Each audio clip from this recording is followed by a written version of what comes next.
दोस्तों, स्वागत है आपका मेरे चैनल में। आज मैं आपके लिए एक ज़बरदस्त थ्रिलर ड्रामा वाली वेब सीरीज लेकर आया हूँ जिसका नाम है मोहरे।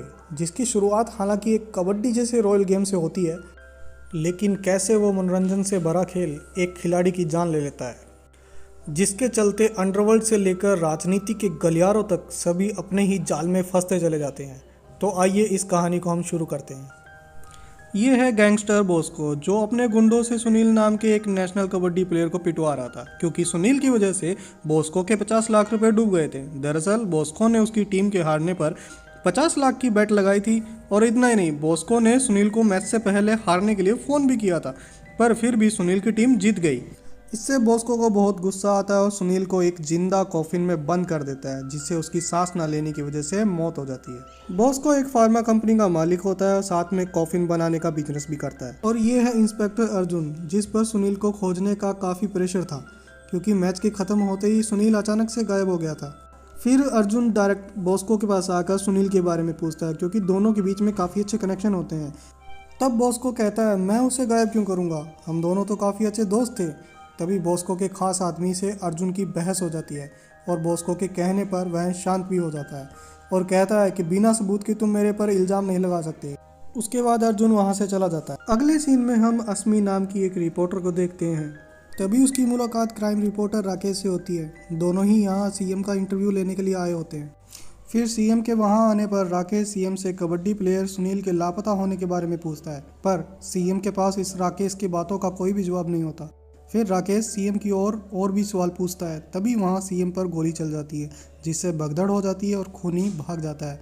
उसी भगदड़ में अस्मी के हाथ में चोट भी लग जाती है। थोड़ी ही देर में न्यूज़ से पता लगता है कि सीएम मर चुके हैं, जिससे उनके कार्यकर्ता पूरे शहर में दंगे करने लगते हैं। सीएम को मारने का सारा शक बॉस्को पर किया जा रहा था, क्योंकि कभी वो दुश्मन हुआ करते थे। दूसरी तरफ डिप्टी सीएम राजीव बहुत ज़्यादा खुश होता है, क्योंकि अगला सीएम वो बन जाएगा। जहां एक तरफ अस्मी हॉस्पिटल में होती है, वहीं इंस्पेक्टर माइकल हमलावर की पूछताछ के लिए आता है। लेकिन अस्मी पहली ही नज़र में उसे दिल दे बैठती है। बातें करते हुए माइकल भी अस्मी को पसंद करने लगता है। फिर जाते जाते बहाने से अस्मी माइकल का नंबर भी ले लेती है। अगले सीन में डिप्टी सीएम प्रेस में सीएम की मौत पर दुखी होने का दिखावा कर रहा होता है। लेकिन कमाल की बात तो यह होती है कि सीएम जिंदा थे, जो कि मरने की जानबूझकर खबर फैलाते हैं, ताकि लोगों के असली चेहरे सामने आ सके। तभी सीएम के पास बॉस्को का फ़ोन आता है, जिससे ये क्लियर हो जाता है कि सीएम पर गोली चलने वाली है। ये खबर बॉस्को ही सीएम को देता है, जिससे उसकी जान बच जाती है।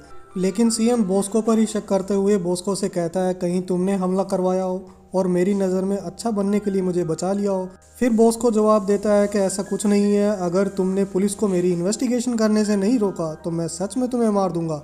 फिर सीएम अपने असिस्टेंट को जफर नाम के एक व्यक्ति को फ़ोन लगाने के लिए कहता है। अगले सीन में बॉस्को एक प्रेस कॉन्फ्रेंस कर रहा होता है और रिपोर्टर्स के सवालों का जवाब देते हुए कहता है कि मैं तो एक बिजनेसमैन हूँ। मैंने तो पहले ही सीएम को फ़ोन कर बता दिया था कि उन पर हमला होने वाला है, लेकिन आप लोग तो मुझ पर ही शक कर रहे हैं। उसी समय सीएम का हॉस्पिटल से जिंदा होने का वीडियो सभी के फ़ोन पर आ जाता है। वीडियो देखकर बॉस्को खुश होता है। तभी क्राइम रिपोर्टर राकेश पूछता है कि आपको हमले की खबर पहले से कहां से मिली। बॉस्को के पास कोई भी जवाब नहीं होता है, तो वो प्रेस कॉन्फ्रेंस ख़त्म कर देता है। फिर राकेश अस्मी को बताता है कि ये सारा एरिया बॉस्को का है, यहाँ का कोई भी बॉस्को के खिलाफ कुछ नहीं बोलेगा। जहाँ पर इतने सारे दोस्त होते हैं, वहाँ कोई ना कोई दुश्मन ज़रूर होता है, हमें बस उसी को ढूंढना है। तभी अस्मी उसके मकान मालिक के 7 दिन के नोटिस से मकान छोड़ने की बात बताती है।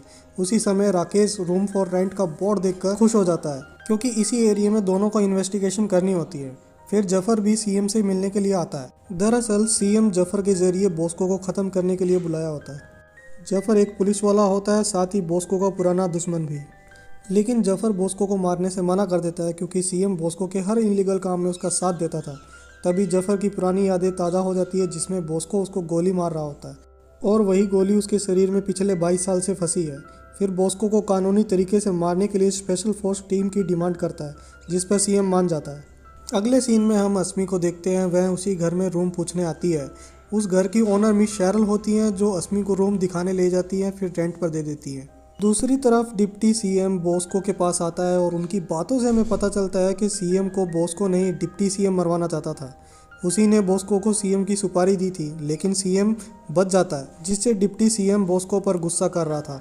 तब बॉस्को कहता है, मैंने तो बंदा भेज दिया था, अब मुझे कैसे पता होगा कि सीएम बुलेट प्रूफ जैकेट पहना होगा। फिर बॉस को बताता है तुम्हारे सीएम को मारने की रिकॉर्डिंग मेरे पास है। यह सुनकर डिप्टी सीएम डर जाता है क्योंकि उसकी रिकॉर्डिंग अगर बाहर आ जाए तो वो सीएम तो क्या डिप्टी सीएम भी नहीं रह पाएगा। फिर जबर के पास चौहान नाम का इंस्पेक्टर आता है जो उसे स्पेशल फोर्स की टीम डिटेल देता है। जबर उन 5 लोगों की डिटेल देख ही रहा था तभी उसमें अर्जुन का नाम देखकर उसे हटाने के लिए चौहान से बोलता है। फिर जबर बताता है कि अर्जुन का बाप एक मुजरिम था, इसको तो पुलिस में भी नहीं होना चाहिए।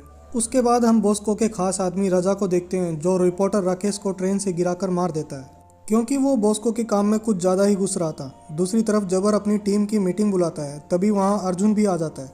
फिर गुस्से में जबर से पूछता है तुमने मुझे टीम से बाहर क्यों किया। तब जबर बोलता है कि तुम्हारा बाप एक डकैत था, उसने इतने अपराध किए थे कि उसके मरने पर गांव वालों ने दिवाली मनाई थी और मैं तुम्हें फोर्स में नहीं ले सकता क्योंकि मुझे तुम पर विश्वास नहीं है। इसी बात पर अर्जुन गुस्से में आकर जबर को एक मुक्का मार देता है। अगले सीन में हम अर्जुन को जेल में देखते हैं और वहाँ भी जबर उसे अपने चमचों से पिटवाता है। तब अर्जुन भी उन्हें मारता है और कहता है कि मुझे मारना है तो खुद आए, चमचे ना भेजें। अगले सीन में अन्ना नाम का आदमी बॉस्को को जबर के वापस आने की खबर देता है और बताता है कि जबर ने अर्जुन को पुलिस फोर्स से निकाल दिया है। इस बात से अर्जुन ने जबर की पिटाई कर दी। अब अर्जुन जेल में है। फिर बॉस्को को आइडिया आता है और अर्जुन को अपने साथ मिलाकर पुलिस वाले शातिर दिमाग का यूज कर जबर को वापस भेजने के बारे में सबको बताता है। अगले सीन में जबर की फोर्स सीएम पर हमला करने वाले को पकड़ने के लिए जा रही होती है। उस टीम में माइकल भी होता है जिसे अर्जुन की जगह लिया होता है। माइकल के लिए यह मिशन एक ट्रायल मिशन था तभी उन्हें वहां पर हमलावर मिल जाता है और माइकल आगे जाकर उस आदमी को मार डालता है। ये देखकर उसके साथी माइकल पर गुस्सा करते हैं क्योंकि उन्हें उस आदमी को जिंदा पकड़ना था। अगले सीन में शेरल आंटी अस्मी से उसके काम के बारे में पूछती है। अस्मी कहती है कि मैं एक रिपोर्टर हूँ, बॉस्को के बारे में जानकारी इकट्ठा कर रही हूँ। बॉस्को का नाम सुनकर आंटी गुस्से में बॉस्को से दूर रहने की सलाह दे देती है। तभी अस्मी को न्यूज़ देखने के लिए मैसेज आता है। तब न्यूज़ में रिपोर्टर राकेश के ट्रेन हादसे में मरने की खबर होती है। तब अस्मी को बॉस्को पर शक होता है क्योंकि राकेश काफ़ी टाइम से बॉस्को के पीछे पड़ा था। दूसरी तरफ बॉस्को की लॉयर रिचल अर्जुन के पास जेल में जाती है और कहती है अगर तुम मेरी हेल्प करोगे तो मैं तुम्हें 12 घंटों के अंदर ही बाहर निकाल लूँगी। फिर अर्जुन भी इस बात को मान लेता है। उसके बाद हम जबर को देखते हैं जो माइकल से कहता है कि हमें तो सिर्फ उस आदमी पर शक था, शक के आधार पर हम किसी भी आदमी को मार नहीं सकते, तुम्हें जेल भी हो सकती है। तब माइकल जबर को अस्मी के बारे में बताता है जिसने उस शूटर को देखा था। फिर जबर उसे डेड बॉडी वेरीफाई करवाने के लिए कहता है। माइकल के जाने के बाद चौहान जबर से माइकल को फोर्स से निकालने की बात कहता है। तब जबर कहता है बॉस्को का सामना करने के लिए हमें ऐसे ही सिर फिरे की ज़रूरत है। फिर बॉस्को जबर के घर आता है और पूछता है तुमने ये स्पेशल फोर्स क्यों बनाई है, तुम मेरा कुछ भी नहीं बिगाड़ सकते। तब जबर कहता है ये तो समय बताएगा। तब बॉस्को कहता है 40 दिन के लिंक में मेरा कोई खून खराबा करने का इरादा नहीं है। तब जबर भी 40 दिन बाद उसको मारने की बात कह देता है। फिर बॉस्को कहता है भगवान ने ये धरती 6 दिन में बनाई थी और मेरे जैसे डेविल के पास 40 दिन है। फिर बॉस्को वहाँ से चला जाता है। वहीं मुर्दा घर में माइकल अस्मी को बुलाता है और डेड बॉडी देखकर अस्मी को उल्टी जैसा मन हो जाता है, जिस पर माइकल अस्मी को एक कैफ़े में ले जाता है और कॉफ़ी पीते हुए माइकल बताता है कि मैंने उसे सेल्फ डिफेंस में मारा था। फिर अस्मी पूछती है कि इस पर तुम्हारे घर वालों ने कुछ नहीं कहा तुम्हें। तब माइकल बताता है कि वह अनाथ है। इस पर अस्मी को बहुत बुरा लगता है। बातों ही बातों में दोनों एक दूसरे को और पसंद करने लगते हैं। फिर हम लॉयर रिचल को देखते हैं जो अर्जुन का केस जीत लेती है। तभी उसका सीनियर उसे रोक कर कहता है कि तुम मुझसे काम सीखने के बाद बॉस्को से हाथ मिला लोगी, यकीन नहीं होता। तब रिचल कहती है अर्जुन अपने बैच का सबसे अच्छा पुलिस ऑफिसर था, सिर्फ उसके बाप के काले कारनामों की वजह से उसे स्पेशल फोर्स में नहीं लिया गया। ये सब ऐसे ही चलता रहा तो कोई भी पुलिस में ज्वाइन नहीं करेगा। ये बात सुनकर सीनियर गुड लक बोलकर वहाँ से चला जाता है। ये बातें अर्जुन भी सुन लेता है। फिर रिचल अर्जुन को एक एड्रेस देती है और आज रात को ही वहाँ पर जाने को कहती है। फिर अर्जुन उससे अपनी रिहाई करवाने वाले के बारे में पूछता है, लेकिन रिचल कुछ नहीं बताती और वहाँ से चली जाती है। अगले सीन में अस्मी आंटी के साथ उसकी बेकरी में होती है। तभी वहाँ बॉस्को आ जाता है। दोनों की बातों से अस्मी को पता चलता है कि बॉस्को आंटी का भाई है। फिर बॉस्को के जाने के बाद आंटी से पूछती है कि बॉस्को सच में आपका भाई है। तब आंटी उसको अपना काम करने की नसीहत दे देती है। आगे माइकल जबर को बताता है कि वो वही शूटर था जिसने सीएम पर गोली चलाई थी और अस्मी ने भी उसे पहचान लिया है। जबर माइकल का लाई डिटेक्टर टेस्ट करवाता है ताकि झूठ पकड़ सके। माइकल भी जबर के सवालों का सच सच जवाब देता है। उसकी लॉयल्टी देखकर जबर माइकल से इम्प्रेस हो जाता है और फोर्स में वापस ले लेता है। इसके बाद अर्जुन भी रिचल के दिए हुए पते पर आ जाता है जहाँ बॉस्को पहले से उसका इंतजार कर रहा था। बॉस्को कहता है दुश्मन का दुश्मन दोस्त होता है। तेरी ईमानदारी को जबर ने लात मार दी, पर मुझे तेरा ये एटीट्यूड पसंद आया। तुम्हें मुझसे हाथ मिलाना चाहिए ताकि हम दोनों जबर से बदला ले सकें। इसी के साथ सेकंड एपिसोड यहाँ ख़त्म हो जाता है। बॉस्को अर्जुन को बताता है कि रिचल मेरी लॉयर है जिसने तुम्हारा केस लड़कर तुम्हें जेल से बाहर निकाला है। लेकिन अर्जुन कहता है कि पार्टी बदलना इतना आसान नहीं होता। पहले मैं आपकी जान का दुश्मन था और आज आपके साथ काम करूं, ऐसा नहीं हो सकता। फिर बॉस्को पूछता है, क्या तू फिर से जबर के पास जाना चाहता है, जो कभी भी तुझे स्पेशल फोर्स में नहीं लेगा। अगर तुझे जबर से बदला चाहिए तो मेरे साथ हाथ मिलाना ही होगा। फिर अर्जुन बॉस्को को पूछता है, आप जबर से बदला क्यों लेना चाहते हैं। तब बॉस्को कहता है, तुम्हारी आज की दुश्मनी है, मेरी पिछले 30 साल से पुरानी दुश्मनी है। फिर अर्जुन बॉस्को से हाथ मिला लेता है, जिससे बॉस्को बहुत खुश होता है क्योंकि बॉस्को अपना काम निकलवाने के लिए अर्जुन को अच्छे से यूज़ करना चाहता था। अर्जुन के जाने के बाद रजा कहता है अर्जुन को अपनी टीम में लेकर ठीक नहीं कर रहे, लेकिन बॉस्को अर्जुन को डांट देता है। अगले सीन में अस्मी शेरल आंटी के पास गिफ्ट लेकर आती है, जो उस दिन बॉस्को के बारे में पूछने पर गुस्सा हो गई थी। लेकिन शेरल कहती है, मैं गुस्सा नहीं हूँ। आंटी को बिजी देख उसे लगता है कि आंटी को आज बहुत ज़्यादा ऑर्डर आए हैं, लेकिन शेरल आंटी बताती है कि आज उसकी बेस्ट फ्रेंड वेरोनिका का बर्थडे है, जो अब इस दुनिया में नहीं रही, इसलिए आज के दिन मैं 100 गरीब बच्चों को खाना खिलाती हूँ। इतने में आंटी भावुक हो जाती है। तभी अस्मी पूछती है, ऐसा क्या हुआ था जो आपके इस परिवार के सारे लोग मर गए। फिर आंटी बताती है कि उसके घर में आग लगी थी, उसके 2 बेटे थे, भानु और आदित्य। उसी दिन उसके पति को भी किसी ने गोली मार दी थी। फिर अस्मी वेरोनिका के बारे में पूछती है। तभी आंटी बताती है उसने सुसाइड कर लिया था। अगले सीन में सीएम जबर को अकेले में मिलने बुलाता है, क्योंकि वो जबर के काम से नाखुश था, क्योंकि जबर के हाथ एक भी सबूत नहीं लगा था। ऊपर से जो शूटर हाथ आ रहा था उसको भी उन्होंने मार दिया। फिर सीएम जबर को अर्जुन के बारे में बताता है, जिसको किसी बड़े लॉयर ने रिहा करवा दिया है और अब वो बॉस्को के साथ काम कर रहा है। लेकिन जबर अर्जुन पर ध्यान नहीं देना चाहता था, वो तो फोकस कर रहा था बॉस्को पर। फिर वो सीएम से कहता है, आप हम पर विश्वास रखिए, हम आपका काम जल्द ही पूरा कर लेंगे। इसके बाद जबर अपने ऑफिसर्स की लॉयल्टी देखने के लिए प्लान बनाता है। फिर चौहान अपनी टीम मेंबर्स को एक एक कर सभी को गन देता है और सभी को कहता है कि अंदर एक व्यक्ति बैठा है जिसको तुम्हें गोली मारनी है। लेकिन बिना इन्फॉर्मेशन के और चेहरा ना देखने के कारण सब लोग उसे छोड़ देते हैं। बाहर आकर सभी अलग अलग बहाने बनाते हैं, लेकिन माइकल आकर उस आदमी पर फायर कर देता है। लेकिन वो देखता है कि उसकी गन में गोली ही नहीं है। तभी वो आदमी अपना मास्क उतारता है, जिसमें जबर निकलता है। माइकल उस टेस्ट को पास कर लेता है और जबर को भी उन सभी ऑफिसर्स में से एक ईमानदार ऑफिसर मिल जाता है, जो बिना कोई सवाल जवाब के ऑर्डर मानता है। इसके बाद जबर अपने कुत्ते के साथ बॉस्को के अड्डे पर आ जाता है और अपने कुत्ते को खुला छोड़ देता है ताकि वो सूंघ कर कुछ पता लगा सके। तभी हम अर्जुन और रिचल को देखते हैं, साथ ही रजा भी होता है। रिचल अर्जुन को उसकी सैलरी और रहने के बारे में बताती है। वहीं अर्जुन की बातों से रिचल थोड़ा इम्प्रेस दिखती है। इतने में रजा के पास बॉस्को का फ़ोन आता है और अर्जुन को तुरंत अपने अड्डे पर बुलाता है। फिर अर्जुन को बॉस्को के साथ देखकर जबर कहता है, जैसा बाप वैसा बेटा। बॉस्को कहता है, इज्जत से बात कर, वो मेरा आदमी है। इनकी बहस के बीच कुत्ता भौंकने लगता है। फिर जबर वहां जाकर देखता है तो वहां सुनील की नहीं किसी और की बॉडी होती है। बॉडी को देखकर जबर कहता है, अब तुम मेरे रडार पर हो, मैं यहाँ वापस ज़रूर आऊँगा। उनके जाने के बाद रजा अर्जुन पर सवाल उठाता है, इसके यहाँ आते ही हमारे यहाँ रेड पड़ गई। लेकिन बॉस्को उसकी बात पर ध्यान नहीं देता और उसे अर्जुन के साथ कंसाइनमेंट पर जाने के लिए कहता है। रजा अर्जुन को ले जाने से मना कर देता है। फिर बॉस्को के जोर देने पर रजा अर्जुन को साथ ले जाता है। फिर अन्ना भी कहता है कि रजा ठीक कह रहा है, हमें इतनी जल्दी अर्जुन पर यकीन नहीं करना चाहिए। तब बॉस्को बोलता है, एक दिन हम जबर के घर गए थे, इसलिए आज वो हमारे यहाँ आया था। अब जबर ने बोला है वो ज़रूर वापस आएगा और अन्ना को सुनील की बॉडी दफनाने के लिए कहता है। तभी शेरल आंटी रजा और अर्जुन को एक साथ देख लेती है। दरअसल रजा अर्जुन को अपने दूसरे अड्डे पर ले जा रहा था, जहां वो गैर कानूनी तरीके से गन मंगवाते हैं। फिर रजा अर्जुन को गन बनाना सिखाता है। उसी रात शेरल आंटी अपनी फ्रेंड की कब्र पर प्रे कर रही होती है। तभी वो देखती है कि बॉस्को के कुछ लोग चुपके से एक कॉफिन को दफना रहे थे। फिर शेरल जल्दी से अस्मी के पास आती है और बताती है कि वहाँ कुछ गड़बड़ है। फिर अस्मी माइकल को कॉल कर बुला लेती है। पुलिस जब उस कॉफिन को खोद कर निकालती है तो वहाँ बॉस्को के लोग भी आ जाते हैं। फिर अन्ना माइकल को कॉफिन खोलने से बार बार रोकता है, लेकिन माइकल जिद करके वो कॉफिन खोल देता है, जिसमें सुनील की नहीं एक लावारिस बॉडी होती है। अगले सीन में माइकल आंटी और अस्मी को घर ले आता है। इतने में अन्ना और रजा दोनों बॉस्को के पास आते हैं और पूछते हैं, तुमको कैसे पता कि पुलिस वाले उसी कब्र को खोदेंगे। बॉस्को उसे अपना सिक्स सेंस बताता है। फिर अन्ना बाहर आकर रजा को सुनील की बॉडी ठिकाने लगाने को बोलता है। थोड़ी देर बाद शेरल आंटी के घर एक डिलीवरी बॉय आता है, जिसे आंटी ऊपर के कमरे में ले जाती है। वो कोई और नहीं अर्जुन निकलता है, जो शेरल आंटी का बेटा भानु होता है। शेरल अर्जुन को बार बार यहाँ आने से मना करती है। तब अर्जुन कहता है, मैं तो यहाँ बस आपके हाथ का सिर्फ केक खाने आता हूँ मामा। शेरल अर्जुन से वहां आने का सही कारण पूछती है। फिर अर्जुन बताता है कि जबर ने उसे जेल भेज दिया था, लेकिन बॉस्को ने उसे बाहर निकाला। ये बात सुनकर शेरल घबरा जाती है और बॉस्को से दूर रहने को कहती है। तब अर्जुन कहता है बॉस्को एक अच्छा आदमी है। तब शेरल बताती है कि बॉस्को ने ही उसके घर में आग लगाई थी और तुम्हारे बाप को भी मार दिया। उस दिन मैं सिर्फ तुम्हें बचा पाई और तुम्हें अपने पति के दोस्त भीम सिंह के पास छोड़कर आई थी, ताकि बॉस्को को तुम्हारे बारे में पता ना चल सके। भीम सिंह अर्जुन का नकली बाप था, जिसके काले कारनामों की वजह से अर्जुन को फोर्स से निकाल दिया गया था।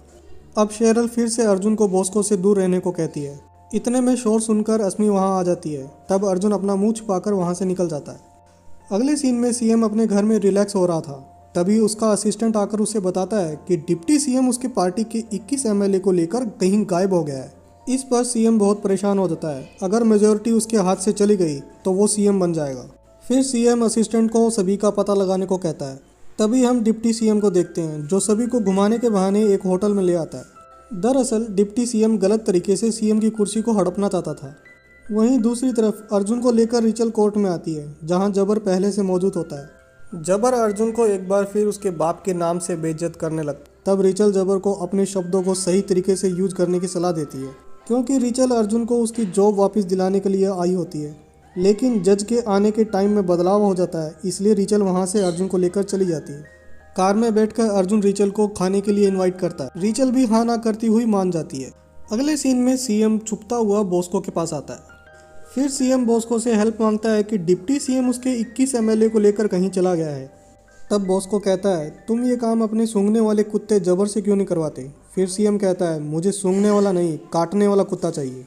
लेकिन बॉस्को उसका काम करने से मना कर देता है। फिर सीएम बॉस्को को 200 एकड़ वाले ज़मीन के कागज़ देता है, जिसके पीछे वो काफ़ी टाइम से पड़ा था। फिर बॉस्को एक शर्त रखता है कि तुम अपने पालतू कुत्ते जबर को वापस दिल्ली भेज दो, तभी मैं तुम्हारा काम करूँगा। फिर सीएम भी मान जाता है। अगले सीन में हम अर्जुन और रिचल को आइसक्रीम खाते हुए देखते हैं। अर्जुन रिचल से उसकी फैमिली के बारे में पूछता है। तब रिचल कहती है मैं अनाथ हूँ, बॉस्को के एनजीओ में रहते हुए मैं इतनी बड़ी लॉयर बन गई हूँ, इसलिए वो बॉस्को के केस भी देखती है। तभी रिचल अर्जुन को रात के खाने के लिए इनवाइट करती है। इतने में अर्जुन को बॉस्को की कॉल आ जाती है और रिचल को रात के खाने के लिए मना कर देता है। अगले सीन में बॉस्को शेरल के पास आकर उस रिपोर्टर को घर से बाहर निकालने के लिए कहता है। तब शेरल बहस करती हुई उसको मना कर देती है। गुस्से में आकर बॉस्को मारने ही वाला था कि रजा उसको रोक लेता है और बॉस्को चला जाता है। अब शेरल बॉस्को की बातों से इतना घबरा जाती है कि वो सेफ्टी के लिए गन लोड कर लेती है। तभी माइकल वहां आता है। शेरल डर के मारे उसी को गोली मारने ही वाली थी कि माइकल उसे समझाकर उसके हाथ से गन ले लेता है। दूसरी तरफ बॉस्को अर्जुन को डिप्टी सीएम की बात बताता है, ताकि पुलिस के दिमाग से उसकी लोकेशन को जान सके। फिर अर्जुन थोड़ा सोचकर बताता है कि वो किसी 5 स्टार या 7 स्टार होटल में गया होगा, इसलिए हमें उन होटलों का पता लगाना चाहिए जिनमें बहुत ज़्यादा मात्रा में विदेशी शराब मंगाई हो। फिर बॉस्को पूछता है किस होटल में, पूरे स्टेट में तो बहुत सारे होटल्स हैं। तब अर्जुन बताता है कि पार्टी के 21 में से 10 एमएलए ऐसे हैं जिनको रात को सुहागरात मनाने जैसा बड़ा शौक है। ऐसे होटल देखो जहां लड़कियों का भी इंतजाम हुआ हो। अर्जुन की बात सुन बॉस्को इम्प्रेस हो जाता है और रजा को उठाकर अर्जुन को वहां बिठा लेता है। ये बात रजा को बिल्कुल भी पसंद नहीं आती। अगले सीन में हम कबड्डी प्लेयर सुनील की वाइफ को देखते हैं। उसके घर सुनील के दोस्त सुनील का फ़ोन देने के लिए आए होते हैं, क्योंकि वो फ़ोन सुनील की प्लेइंग किट के अंदर से मिलता है। सुनील की वाइफ जल्दी से ये बात पुलिस को बता देती है। दूसरी तरफ माइकल शेरल आंटी के पास होता है।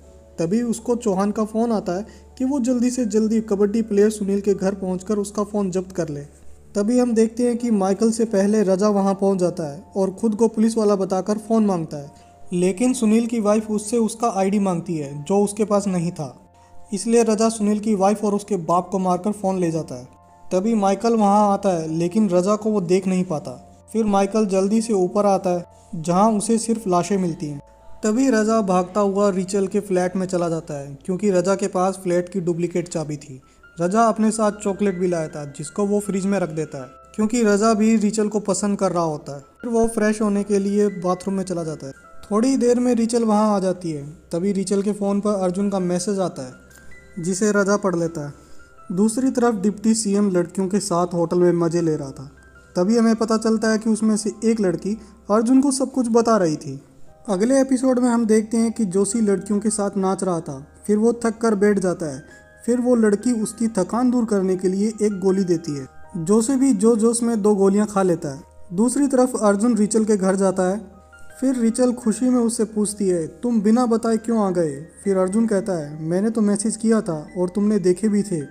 इस बात पर रिचल ध्यान नहीं देती और अर्जुन को अंदर बुलाकर चेंज करने चली जाती है। वहीं रजा अलमारी में छुपकर अर्जुन को देख रहा था। फिर रिचल ड्रेस पहनकर आती है जिसमें वो खूबसूरत लग रही थी, जिसे देख अर्जुन तारीफ करने लगता है। दूसरी तरफ जोशी के पास जो लड़की थी वो बाहर आकर अचानक रोने लगती है।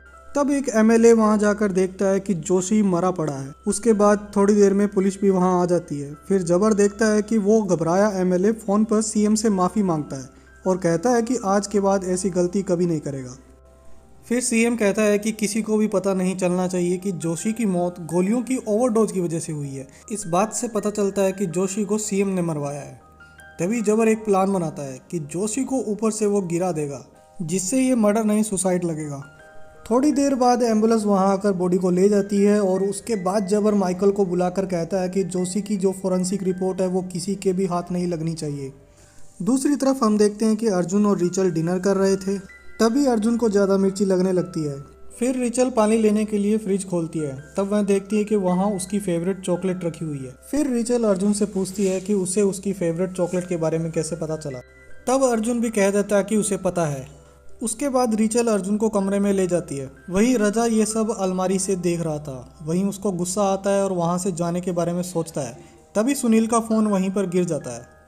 बाहर जाकर वो रिचल की बिल्ली को मार देता है और वहाँ रखे फूलदान को उसी जगह पर गिराकर निकल जाता है। फिर अर्जुन और रिचल इतने में बाहर आ जाते हैं। तभी रिचल कहती है कि फूलदान को बिल्ली नहीं गिरा सकती क्योंकि ये फूलदान बहुत ज़्यादा भारी है। फिर माइकल एम्बुलेंस से अस्मी को मिलने के लिए बुलाता है। वहीं अस्मी भी उसकी दी हुई लोकेशन पर तुरंत आ जाती है। वहाँ माइकल जोशी की डेड बॉडी दिखाता है और जल्दी से उसकी फ़ोटो लेने के लिए कह देता है ताकि वो अपने करियर के लिए न्यूज़ बना सके। फिर अस्मी आंटी का केक माइकल को देती है और माइकल आंटी का हाल चाल पूछने लगता है। तब अस्मी बताती है कि आंटी बहुत परेशान रहती है और बॉस को भी आता जाता रहता है। फिर आंटी के पास वो उस लड़के के बारे में भी बताती है जो उस दिन रात को आया था। अगले दिन जबर को जोशी की फोरेंसिक रिपोर्ट मिल जाती है। डॉक्टर उसे बताता है कि उसकी मौत दवाई के ओवरडोज की वजह से हुई है, जो किसी फार्मा कंपनी ने स्पेशली बनाई होगी, क्योंकि 2 गोलियों में पूरी डिब्बी की पावर थी। फिर जब उन फार्मा कंपनी के बारे में जबर पूछता है तब डॉक्टर बॉस्को की कंपनी का नाम बताता है जो पहले नंबर पे होती है। तब जबर समझ जाता है कि ये बॉस्को का ही काम है। अगले सीन में जबर शेरल को अपने पास बुलाता है। तब शेरल कहती है कि आज से 20 साल पहले भी तुमने मुझे ऐसे ही बुलाया था। उस दिन भी मैंने तुम्हें सब कुछ सच सच बता दिया था, तो आज क्यों बुलाया है? फिर जबर कहता है कि मैंने तुम्हें कुछ बताने के लिए यहाँ पर बुलाया है। मैं जल्द ही बॉस्को को मारने वाला हूँ। तब शेरल कहती है, ये तुम मुझे घर आकर भी बता सकते थे। तब जबर कहता है कि मेरी अब उस घर में आने की हिम्मत नहीं होती। उस घर में मैंने बहुत खून खराबा देखा है। तभी कहानी फ्लैशबैक में चली जाती है और हमें पता चलता है कि शेरल की फ्रेंड वेरोनिका जबर की वाइफ थी। एक रात बॉस्को आकर उस पर गोली चला देता है, जिससे वेरोनिका की मौत हो जाती है और जबर घायल हो जाता है। इसलिए अब जबर सबका बदला लेना चाहता था। तब शेरल बोलती है, अब मैं सब कुछ भूल चुकी हूँ, तुम्हें जो करना है करो। अगले सीन में बॉस्को किसी को होटल वाली लड़कियों को सेव करने के लिए कहता है। साथ ही जोशी का वीडियो वायरल करने का भी बोल देता है। उसके बाद थोड़ी देर में वीडियो न्यूज़ पर होती है, जिसे देखकर सीएम बॉस्को पर फ़ोन करता है। ये तुमने क्या कर दिया? तब बॉस्को झूठ बोल देता है, ये मेरा काम नहीं है। फिर सीएम बॉस्को को इंटरनेट से वीडियो को डिलीट कर उन दोनों लड़कियों को मारने का ऑर्डर दे देता है। पीछे से जबर आकर ये सब सुन लेता है और सीएम से पूछता है, क्या आप होटल की लड़कियों को जानते हो? सीएम की हिचकिचाहट को देखकर जबर समझ जाता है कि लड़कियों को उसी ने मरवाया है। फिर जबर उसे संभल कर चलने के लिए कह देता है।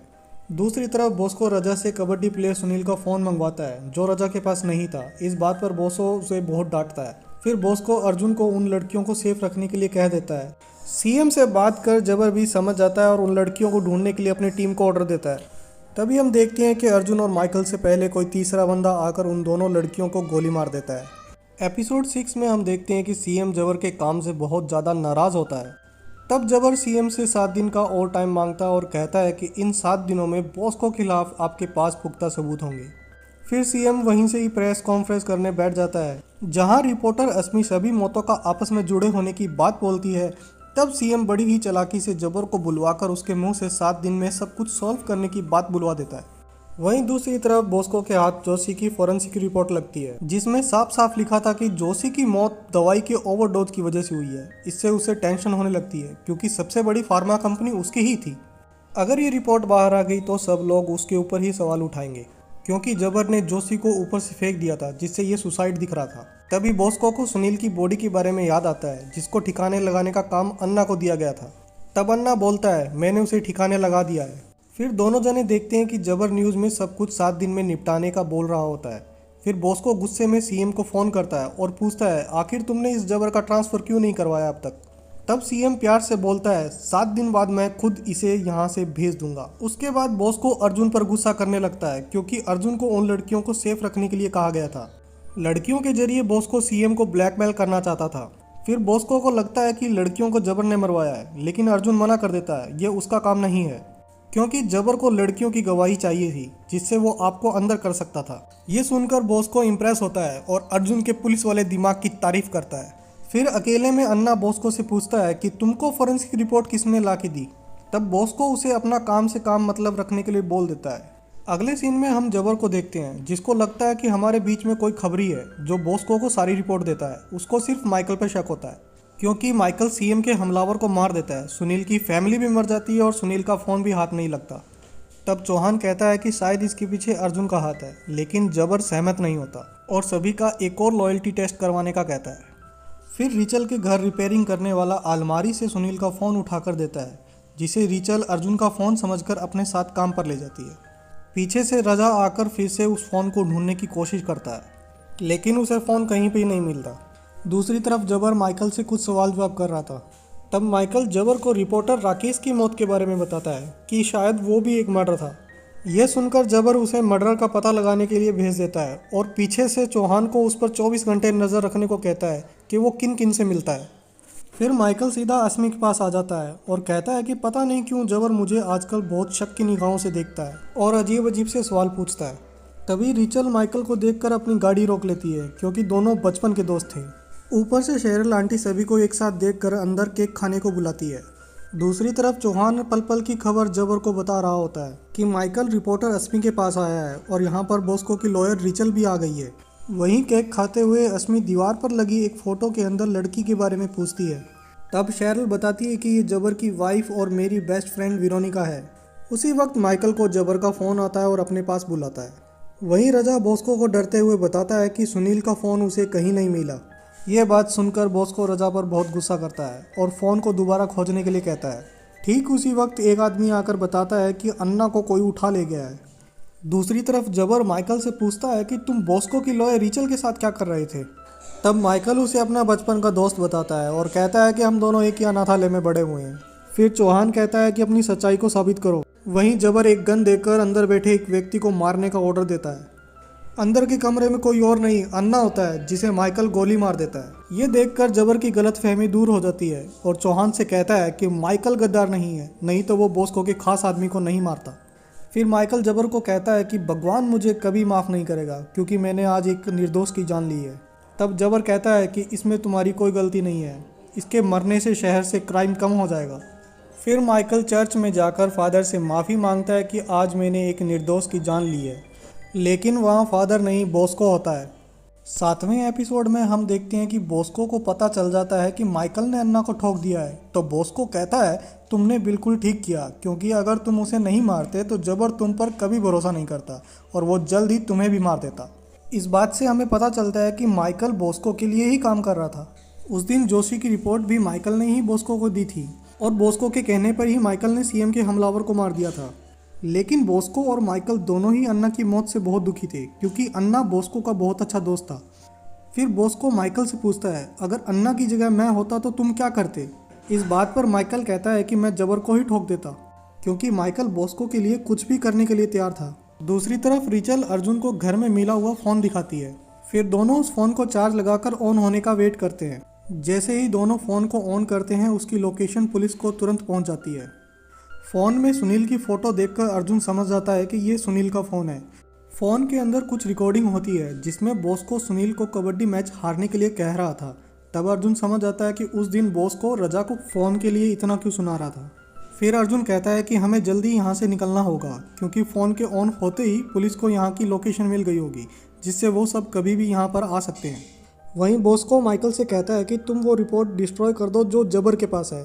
तभी माइकल को जबर का फ़ोन आता है और जबर माइकल से कहता है कि जल्दी से रिचल के घर पहुँचो क्योंकि सुनील की फ़ोन की लोकेशन उसके घर से मिल रही है। ये बात सुन माइकल परेशान हो जाता है। तब बॉस्को माइकल से कहता है कि रिचल को कुछ भी नहीं होना चाहिए। दूसरी तरफ जब दोनों फ्लैट से निकल रहे होते हैं तभी वहाँ जबर आ जाता है और सर्च वारंट देकर घर की तलाशी लेना शुरू कर देता है, लेकिन उन्हें घर के अंदर कुछ भी नहीं मिलता। तभी माइकल भी वहाँ आ जाता है। फिर जबर लेडी कांस्टेबल को रिचल के कपड़े उतारकर चेक करने को कहता है। ये बात रिचल को बिल्कुल भी अच्छी नहीं लगती। फिर जबर अर्जुन को भी उसके कपड़े उतारने को कहता है, लेकिन दोनों के पास से फ़ोन नहीं मिलता है। तब रिचल गुस्से में जबर को घर से निकल जाने को कहती है। फिर जबर रिचल को वापस आने का बोलकर चला जाता है। उसके बाद माइकल अर्जुन से सुनील का फ़ोन मांगता है, लेकिन उसके बारे में अर्जुन उसे कुछ भी नहीं बताता। इस पर माइकल कहता है कि मेरी तुम पर हर वक्त नज़र रहेगी। दूसरी तरफ बॉस्को अन्ना की बॉडी देखकर बहुत दुखी था। तभी उसके पास रजा आता है और कहता है, आप मुझे बस एक ऑर्डर दो, मैं अभी के अभी जाकर माइकल का गेम बजा देता हूँ। लेकिन बॉस्को रजा पर ही भड़क जाता है, उसे सुनील का फ़ोन मांगता है। तभी अर्जुन वो फ़ोन अपनी जेब से निकाल कर देता है क्योंकि अर्जुन ने वो फ़ोन जबर के आने से पहले लिफ्ट में छुपा दिया था। तभी अर्जुन बॉस्को को फ़ोन ऑन करने से रोक लेता है, नहीं तो जबर फिर वापस लोकेशन पर आ जाएगा। इसलिए अर्जुन अपने फ़ोन से वो सारी रिकॉर्डिंग सुनाता है क्योंकि उसने पहले ही सारा डाटा अपने फ़ोन में ट्रांसफ़र कर लिया था। फिर बॉस्को अर्जुन से पूछता है कि तुम्हें ये फ़ोन कहाँ से मिला। तब अर्जुन बताता है कि उसे ये फ़ोन रिचल की अलमारी से मिला। ये सुन बॉस्को गुस्से में रजा से पूछता है, आखिर तू रिचल के घर करने क्या गया था। तब रजा उसके सामने कोई बहाना नहीं बना पाता। बॉस्को रिचल की बहुत ज़्यादा केयर करता था, इसलिए वो रजा को बहुत ज़ोर से थप्पड़ मार देता है और साथ ही उसे अपने काम से भी निकाल देता है। फिर अर्जुन बताता है कि आज रिचल के घर जबर भी आया था और उसने रिचल के कपड़े उतरवा कर भी चेकिंग की। ये बात सुन बॉस्को को और ज़्यादा गुस्सा आ जाता है और सीधा जबर के घर पहुंच जाता है। बॉस्को जबर से कहता है कि वो रिचल को परेशान करना छोड़ दे क्योंकि वो मेरे लिए परिवार जैसी है। तब जबर कहता है कि मुझे तुम अभी तक जानते ही नहीं हो कि मैं दुश्मनी को कहाँ तक ले जा सकता हूँ। फिर बॉस्को कहता है कि मैं अच्छे से जानता हूँ, पहले तुमने मेरे बाप को मारा, फिर मुझे मेरे प्यार से दूर कर दिया। बॉस्को एक बार फिर जबर को रिचल से दूर रहने के लिए कहता है, लेकिन जबर कहता है तुम्हारी चॉइस बहुत अच्छी है, इतनी उम्र में भी तुम कितने रंगीन हो। ये बात सुनकर बॉस्को गुस्से में जबर के ऊपर थूक कर चला जाता है। फिर जबर उसके थूक का एक सैंपल भरकर अपने पास रख लेता है। अगले सीन में रजा जलील होने के बाद एक गोडाउन पर जाता है क्योंकि वहाँ उसने सुनील की बॉडी को एक फ्रिज में छिपा रखा था। फिर वो उसका एक वीडियो बना लेता है और सीएम के पास डायरेक्ट चला जाता है। सीएम के सामने वो कहता है कि हम दोनों मिलकर बॉस्को को ख़त्म कर सकते हैं। फिर सीएम पूछता है कि ऐसा तुम्हारे पास क्या है जो तुम बॉस्को को ही ख़त्म करना चाहते हो। फिर रजा उन लड़कियों को मारने का वीडियो और सुनील का वीडियो सीएम को दिखाता है, जिसको देखकर सीएम को बहुत खुशी होती है। फिर रजा वहाँ से चला जाता है। उसके जाने के बाद सीएम कहता है कि गटर के कीड़े कभी भी ख़त्म नहीं होंगे, बस बदलते रहते हैं, क्या पता कल का बॉस्को ये बन जाए। 8वें एपिसोड में हम देखते हैं कि चौहान एक लेडी कांस्टेबल के साथ रिचल के घर पर आता है। फिर वो रिचल को पूरे डिपार्टमेंट की तरफ से सॉरी बोलता है और कहता है कि सुनील के केस का उन पर बहुत ज़्यादा प्रेशर है। साथ ही वह रिचल को एक अपोलॉजी लेटर भी देता है। तभी लेडी कांस्टेबल उससे उसका बाथरूम यूज़ करने के लिए पूछती है। परमिशन मिलने पर बाथरूम में जाकर कांस्टेबल रिचल के बालों का एक सैंपल ले लेती है। अगले सीन में जबर रिचल और बॉस्को के सैंपल को डीएनए टेस्ट में भेज देता है।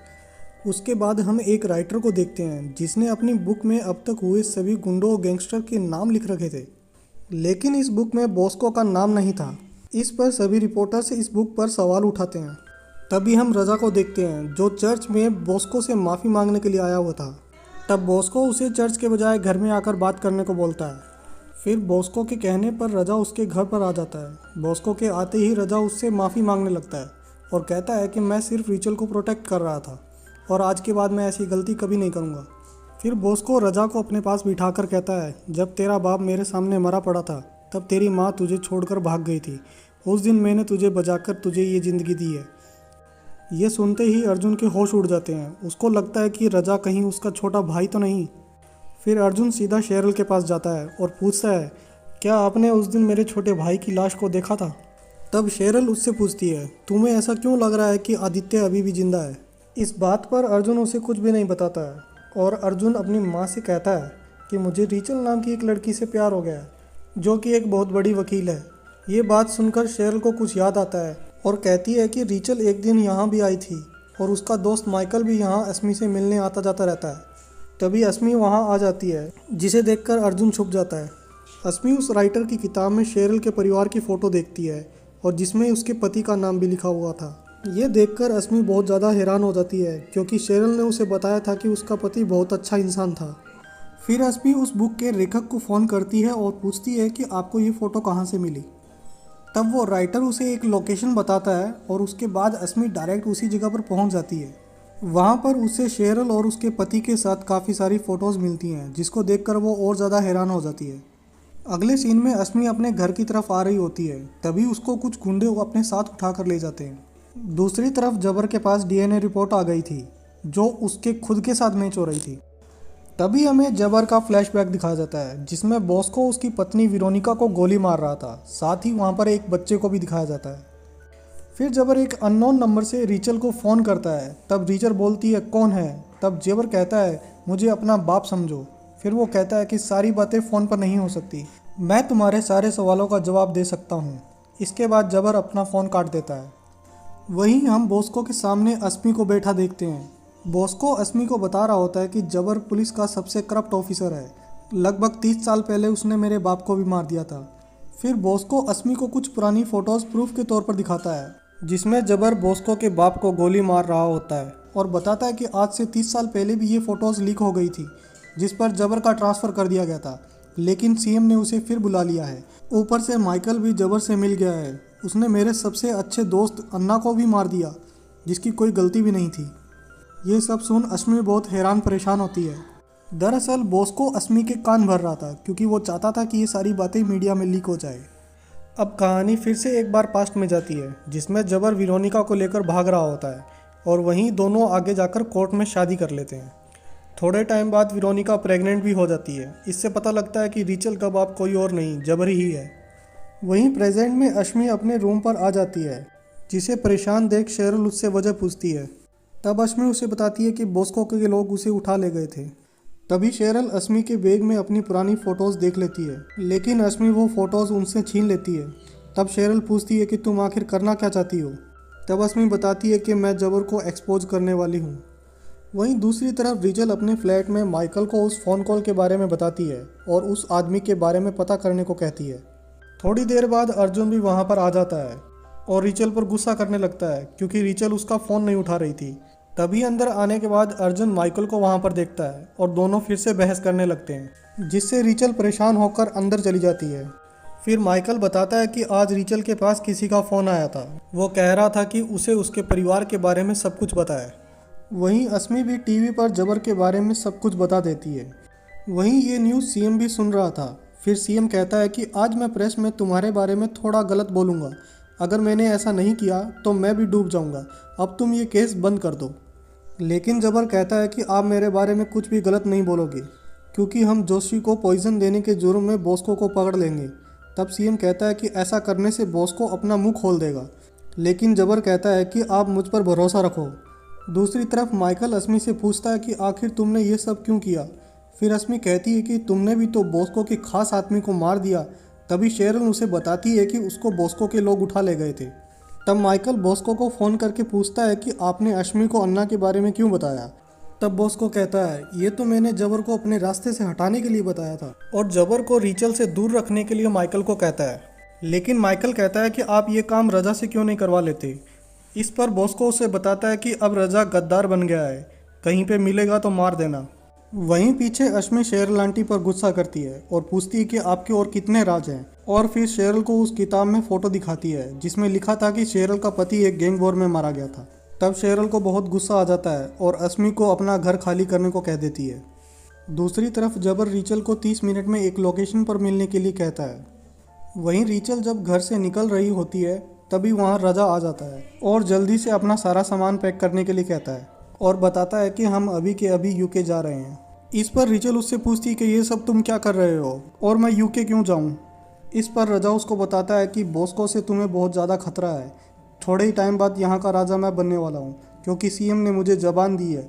लेकिन रीचल उसके साथ जाने से मना कर देती है, साथ ही उसे गेट आउट बोल देती है। रीचल की बात सुन रजा खुद को ही गन पॉइंट पर ले लेता है।